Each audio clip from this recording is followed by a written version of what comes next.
griega fue determinante para la historia de los pueblos de Occidente porque ella dio las bases para el desarrollo de sus respectivas culturas. El pensamiento crítico y un alto sentido estético de la belleza animaron su filosofía, su arte y su literatura. La literatura griega tuvo, en toda su creación intelectual y artística, como tema central al hombre. La tragedia griega habló de las penas que afligen al hombre o del conflicto de éste con la sociedad. Por su parte, la comedia satirizó la vida social y política de los griegos. Al conquistar los romanos a Grecia, sintieron una profunda admiración por ese pueblo. Así el arte y la literatura de Roma se nutrieron de los griegos, creando de esa manera la cultura llamada greco-latina, que habría de influir determinantemente en Occidente siglos después de la caída del Imperio Romano.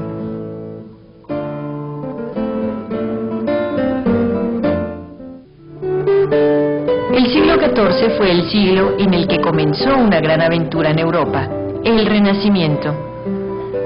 Se trató de uno de los movimientos espirituales más revolucionarios que, aunque no careció de antecedentes y de precursores en otros países, el Renacimiento se inicia en la península itálica.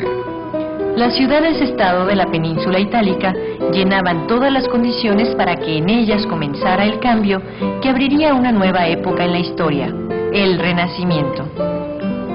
Por un lado, en el territorio italiano había florecido la poderosa civilización romana, con cuyas ruinas convivían los habitantes de dichas ciudades, quienes, hacia el siglo XIV, empezaron a tomar conciencia y orgullo de su glorioso pasado. Otro factor que tuvo gran influencia para que el Renacimiento se impusiera primero en las ciudades italianas fue la toma de Constantinopla por los musulmanes.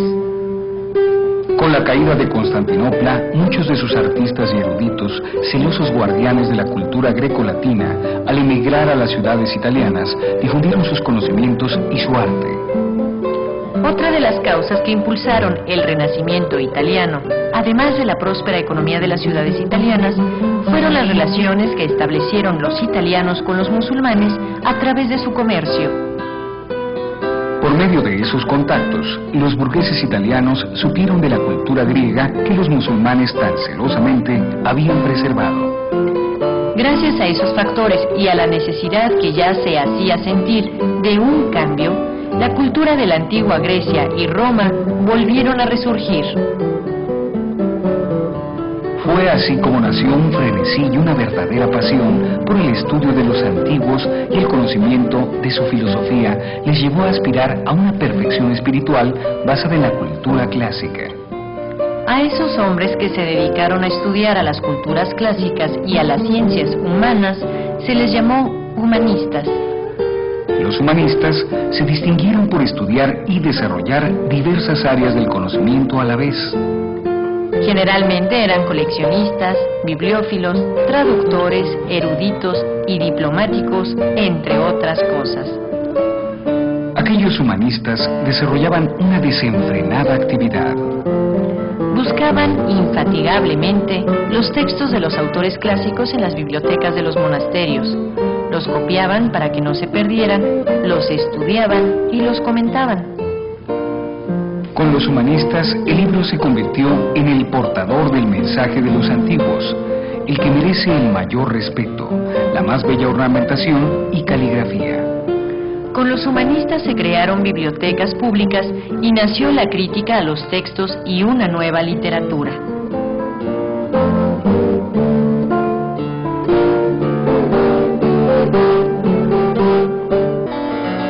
Con el estudio de los clásicos grecolatinos, el individualismo característico de esa cultura fue adoptado en las ciudades italianas del siglo XIV. El hombre nuevamente fue el centro del universo, la medida de todas las cosas.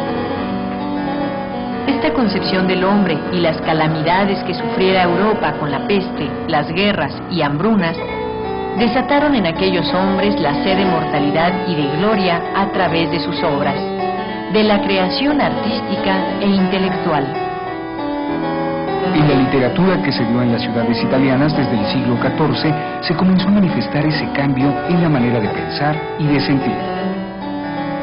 El medievo, con su literatura espontánea e ingenua en ocasiones, con sus temas sobre Dios y la vida ultraterrena, o con sus narraciones de nobles caballeros andantes, quedaba atrás.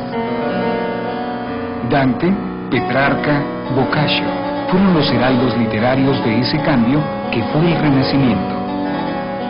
Por estas calles de las ciudades del norte de Italia, el hombre moderno transita como lo hicieron hace siglos los grandes poetas italianos que inspiraron el Renacimiento en las letras.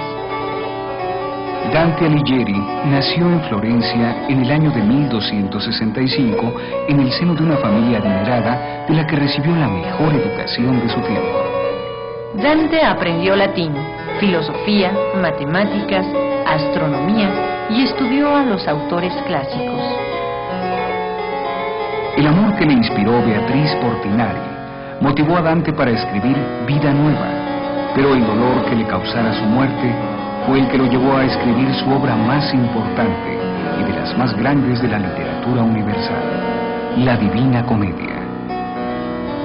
Por su parte, Petrarca nació en 1304 en la villa de Arezzo, también en el seno de una distinguida familia. Inclinado al estudio, Petrarca encontró la libertad para leer y escribir en la vida religiosa. Allí en el monasterio, su pasión por los autores grecolatinos se reflejó en sus obras, de las que sobresale su Cancionero. En Petrarca, el pensamiento renacentista es patente en una carta que dirigió a uno de sus amigos y en la que le dice que las obras son frágiles para un largo camino, pero que el esfuerzo del hombre es el que los hace inmortales. Lo cierto es que Petrarca fue considerado el verdadero precursor del Renacimiento italiano de las letras y su obra más famosa es el Cancionero. Boccaccio fue otro de los grandes autores renacentistas. Nació en París en 1313, pero radicó en Florencia y desde muy temprana edad estaba destinado por su padre para ser un hombre de negocios. Sin embargo, las inclinaciones del joven Boccaccio eran otras, pues solo quería escribir, ser un hombre de letras y a ello se dedicaría. Boccaccio escribió obras en verso y prosa, siendo el Decamerón su obra más destacada. Dante, Petrarca y Boccaccio ya no circulan por estas calles, es cierto, pero su espíritu aún se mantiene vivo e inmortal, como tanto lo desearon.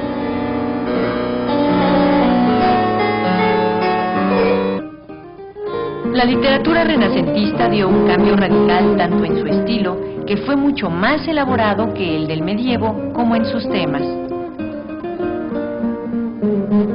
El tema central fue el hombre. En verso o en prosa se escribieron sus venturas y desventuras, sus amores, sus pasiones, fueran estas escritas en un tono o estilo sobrio, o jocoso, o burlesco. Un aspecto relevante de esas obras es que si bien muchos escribieron en latín, también otros muchos, como Dante, escribieron en sus idiomas nacionales.